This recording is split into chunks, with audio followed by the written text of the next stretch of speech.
The movie opens with a vast landscape featuring grasslands, mountains, rivers, and a waterfall. A humanoid figure climbs to the top of the waterfall, removes its hooded robe, and drinks from a bowl it carries. After drinking, a pebble-shaped object in the sky retreats into space. The contents of the bowl cause the creature to disintegrate, and it falls into the waterfall. The next scene takes place on the Isle of Skye in 2089. Archaeologists and lovers, Charlie Holloway and Elizabeth Shaw, discover a cave they believe holds clues to human origins. The cave walls are adorned with drawings suggesting that answers lie deep in space.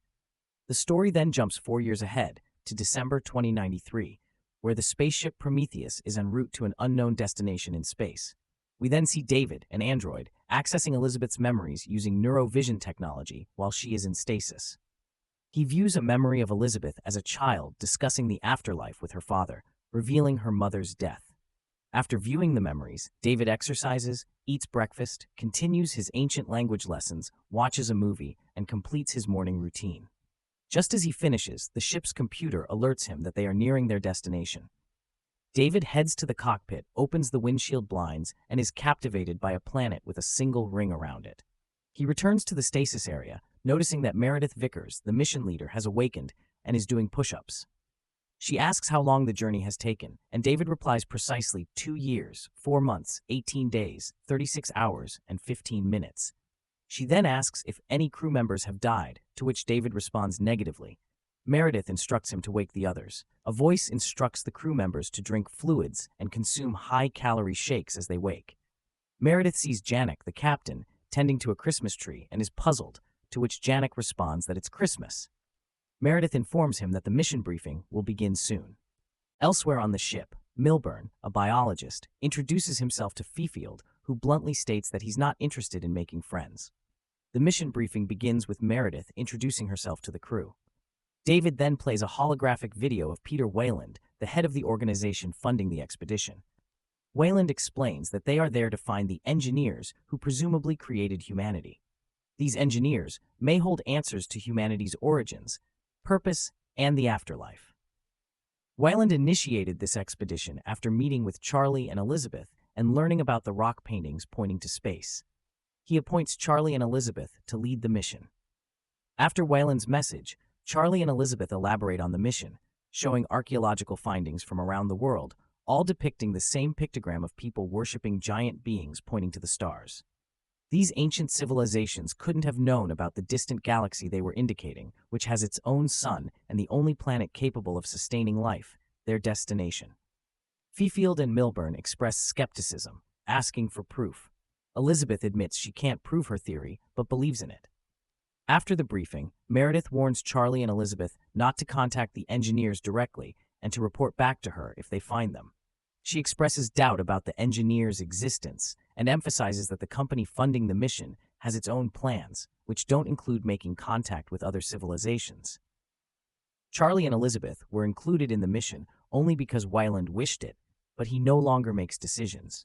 Charlie asks about David's progress in learning ancient languages, and David confirms that he is proficient enough to communicate with the engineers. As the ship lands, they notice that the planet resembles Earth, though its mountains are taller than Everest. Captain Janek and his crew, Ravel and Chance, land the ship near a circular artificial structure, which Charlie notices first. As the survey team suits up to explore, Charlie questions why David, who doesn't need air, is wearing a spacesuit. David explains that he was designed to look human because people are more comfortable interacting with their kind, and the suit helps maintain his human appearance. The team heads into the structure in 3 vehicles. Scans reveal that the structure is hollow. After parking the vehicles, they proceed on foot and inform Captain Janek of their progress. Fifield and Milburn are the last to enter, with Fifield releasing sensors to map the interior. Inside, they discover stalagmites and what appears to be springs of water. They find that the air is breathable, prompting Charlie to remove his helmet, followed by the others. As they delve deeper into the structure, David discovers a rock slab with codes and sticky residue. He finds it fascinating and uses his ancient language knowledge and the sticky residue to trace the code patterns. This activates a hologram of humanoid figures running through the structure. David stands still as they pass through him, while the others dodge out of the way. This leads the team to discover the decapitated remains of one of the engineers. seemingly killed by a door. Back on the ship, Meredith is stunned, while Janek mocks her reaction. Fifield, agitated and having seen enough, convinces Milburn to head back with him. With them gone, the rest focus on the body and the door. Elizabeth uses a carbon reader to estimate the body's age at about 2,000 years. Meanwhile, David climbs a ladder to what seems to be the key to unlock the door. David opens it before the others realize, revealing the head of the body on the other side. They enter a chamber filled with peculiar vases and a human-like face sculpture. David attempts to inspect one of the vases, but Elizabeth stops him, cautioning not to touch anything. However, once the others move away, David secretly examines a vase. He notices a black fluid seeping from the top and declares it to be organic. Elizabeth observes the murals on the walls changing, prompting them to leave the chamber, but not before they take the head of the decapitated engineer. Janek alerts them of an approaching storm, advising them to head back. Meredith adds that they have only 15 minutes to return to the ship. Elizabeth and Ford place the head in a transparent bag, while Elizabeth calls out to Charlie and David. David discreetly stashes one of the vases in a bag before rushing out. Black worms emerge and begin moving under David's feet. They make their way to the vehicles outside, start them, and drive toward the ship, with the storm closing in behind them. As they near the ship, something goes wrong. The bag with the head falls, and Elizabeth runs back to retrieve it, only to be swept away by the storm. Charlie follows her in a vehicle, which is also blown away, but he eventually reaches her. David arrives to help, securing them and the bag to the ship with a cord that pulls them back to safety. Charlie begins to scold Elizabeth for risking her life to save the bag, while David calmly checks if she's okay. Ignoring Charlie, Elizabeth assures David that she's fine. Janek inquires about Milburn and Fifield. Elizabeth wonders if they haven't returned yet, but the two men had gotten lost in the labyrinthine corridors of the dome. Janek contacts them, instructing them to stay calm and wait for rescue in the morning.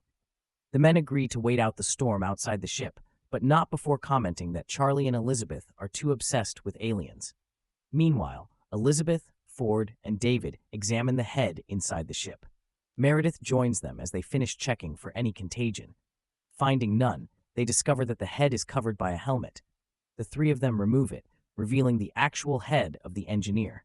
Elizabeth instructs Ford to use a device to send electricity into the brain, intending to convince the engineer's nervous system that it is alive. Initially set at 30 amps, she increases it to 60 amps. The face begins to move, but when they try to reduce the voltage, the device malfunctions. They must contain it quickly as it starts emitting a foul odor. The head eventually disintegrates in the containment box. Frustrated, Charlie grabs a drink and leaves the lab. However, Elizabeth remains determined to continue the research and plans to further examine the remaining fragments of the engineer. In the next scene, David is seen conversing with someone in a stasis pod. As he exits, Meredith intercepts him, demanding to know what the person said. David is initially hesitant to share, but Meredith pressures him. Reluctantly, David reveals the mysterious man's words, "Try harder." David then retrieves the vase he brought onto the ship from the refrigerator. Meanwhile, Elizabeth and Ford are analyzing the DNA of the engineer and discover that it matches human DNA. David also extracts an object coated in a slimy liquid from the cylinder, resembling a bottle. He pours a drop of dark liquid and carefully examines it. Meanwhile, Elizabeth tries to understand what might have wiped out the engineers. In the following scene, David offers a bottle of champagne to Charlie. Charlie offers David a drink, but David declines. Charlie makes disparaging remarks about David's origins, to which David retorts that he should keep his opinions to himself. Charlie laughs it off, but remains disheartened by the expedition. He had hoped to find answers to life's biggest questions from the engineers. David then asks what he is willing to do to get those answers. Charlie replies that he would do anything. David subtly mixes a drop of the mysterious alien liquid into the champagne and offers it to Charlie, who drinks it without noticing anything unusual. Meanwhile, Fifield and Milburn are still lost and stumble upon the hardened bodies of deceased engineers. A probe in the dome-shaped structure detects a life form, triggering an alarm on the ship. Janek checks and alerts the two lost men via radio, causing them to panic and move away from the detected life form. Elizabeth is recording a video in her room when Charlie enters, bringing her a rose. They discuss the mission, and she shares the discovery of matching DNA, which makes him emotional. They end up sleeping together. Meanwhile, Janek and Meredith have a conversation that leads to her inviting him to her room while the storm continues outside. Fifield and Milburn, still lost, find the chamber Elizabeth's group previously explored.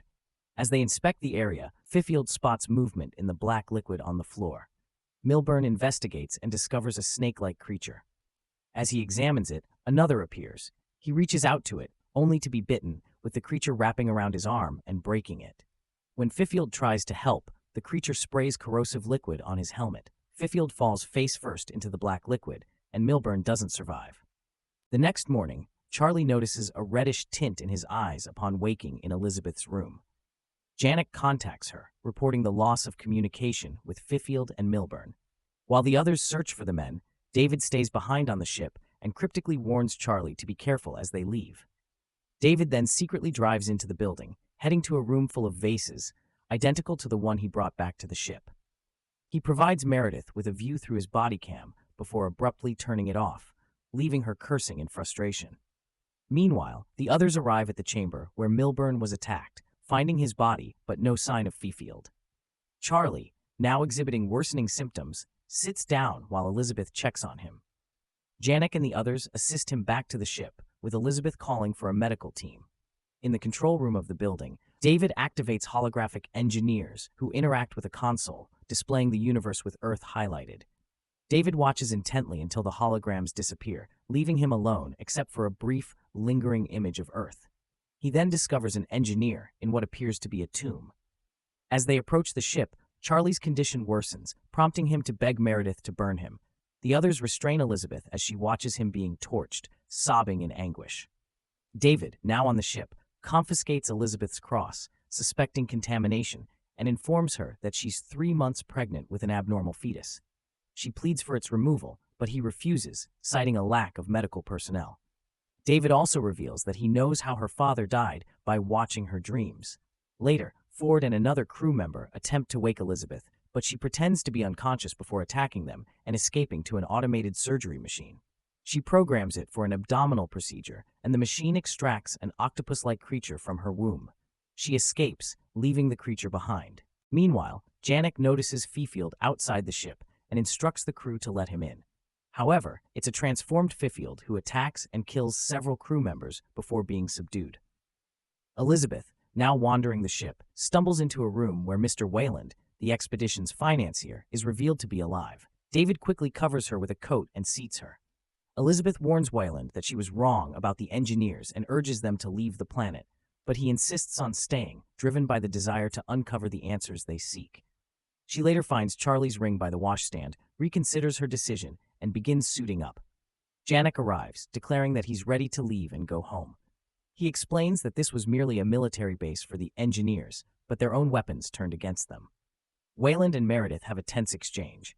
Following this, Wayland, David, Elizabeth, Ford, and others proceed to the engineers' military facility. David leads them to the chamber he had previously discovered. Janek, observing the 3D rendering of the chamber, realizes it's actually a ship.